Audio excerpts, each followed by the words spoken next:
नमस्तेऽस्तु महामाये श्रीपीठे सुरपूजिते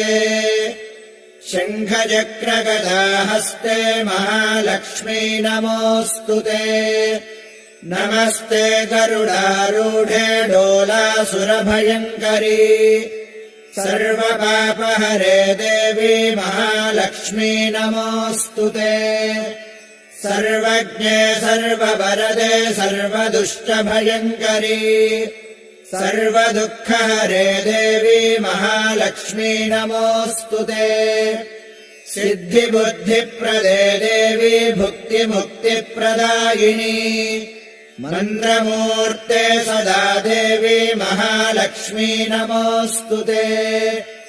आद्यन्तरहिते देवी आदिशक्तिमहेश्वरी योगज्ञे योगसम्भूते